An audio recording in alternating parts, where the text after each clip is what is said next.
हम नहीं मानते कि हम अपने नाम से या अपने काम से जीतेंगे। हमारा ये मानना है कि हम हमारे प्रधानमंत्री जी के अच्छे कर्मों से, उनके परिश्रम से, उनके नाम से, उनके बल से हम जीतेंगे। मुद्दे की बात तो बाद में आएगी। देखो दोस्त, अभी तो मैंने मुद्दों के बारे में सोचना शुरू नहीं किया है। अभी तो बेसिकली पहले चुनाव के ऊपर ध्यान है। चुनाव एक बार हो जाए।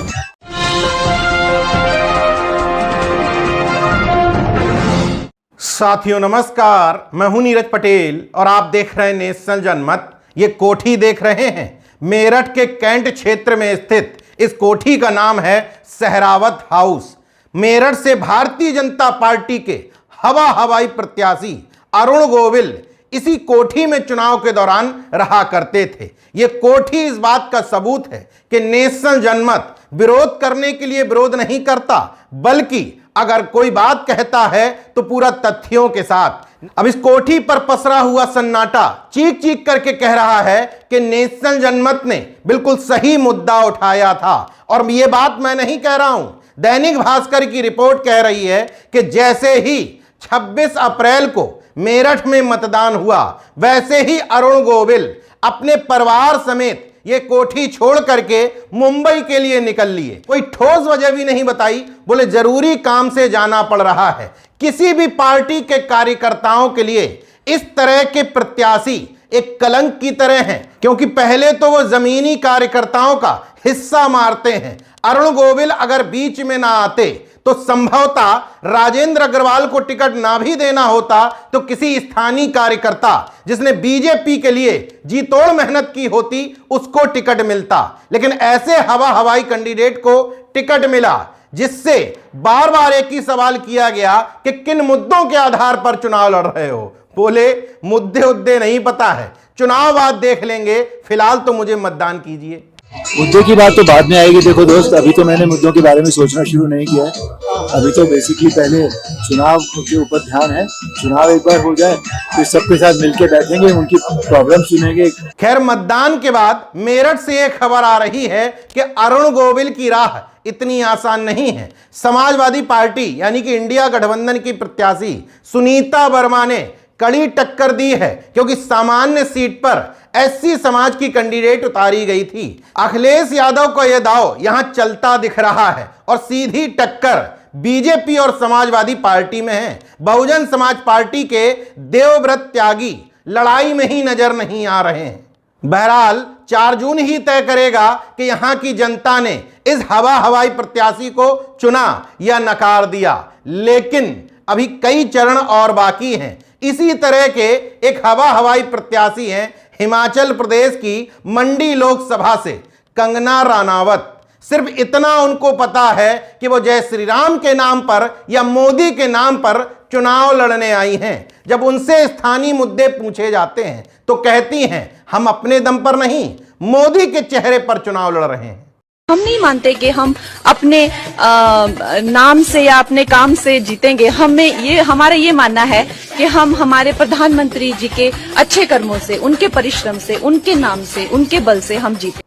अब जरा सोच करके देखिए, जो प्रत्याशी अपने काम पर, अपने नाम पर चुनाव ही नहीं लड़ रहा, मान लीजिए वो चुनाव जीत भी जाता है, तो उसके बाद आप किस मुंह से उससे काम का हिसाब मांगेंगे? वो कहेंगी कि मैंने पहले ही कहा था कि मैं अपने नाम पर नहीं, अपने काम पर नहीं, मोदी जी के चेहरे और काम पर वोट मांग रही हूं। शायद इसी वजह से मंडी की जनता के बीच में कंगना राणावत का वो ग्लैमर चढ़ता नजर नहीं आ रहा। तमाम सभाओं में कुर्सियां खाली रह जा रही हैं। जब पत्रकार मुद्दों की बात करने की कोशिश करते हैं तो कंगना राणावत पल्ला छुड़ा करके भाग जाती हैं, क्योंकि मुद्दे पता ही नहीं। केवल 2 बातें पता है अरुण गोविल की तरह, जय जय श्री राम और प्रभु श्री मोदी। हालांकि मंडी लोकसभा से कांग्रेस प्रत्याशी विक्रमादित्य सिंह, जो हिमाचल सरकार में पीडब्ल्यूडी जैसा मंत्रालय संभाल रहे हैं, उन्होंने कंगना राणावत की मुश्किलें बढ़ा रखी हैं, क्योंकि हर सभा में यही पूछते हैं कि कहीं ये चुनाव बाद मुंबई तो नहीं भाग जाएंगी। ये कहते हैं बार बार कि वो बॉम्बे चली जाएंगी, क्योंकि वो वहीं की है। उन्होंने एक इंटरव्यू में कहा करण जौहर के साथ या किसी बड़े एक्टर के साथ कि मेरा तो घर ही मुंबई में है, मैं तो वहाँ छोटे छोटे इलाकों में, छोटे छोटे शहरों में जाना मुझे पसंद ही नहीं है, Mumbai is my home town. खुद उन्होंने ये बातें कही है, मैंने तो नहीं कही। अगर मंडी की जनता को इतने से भी बात समझ में ना आ रही हो तो मथुरा से 2 बार से सांसद बन रही हेमा मालिनी के बारे में उनके ही मतदाताओं से पूछ करके देखें, जो मिल नहीं पाते, मन की बात नहीं कर पाते, गाड़ी में बैठ नहीं पाते।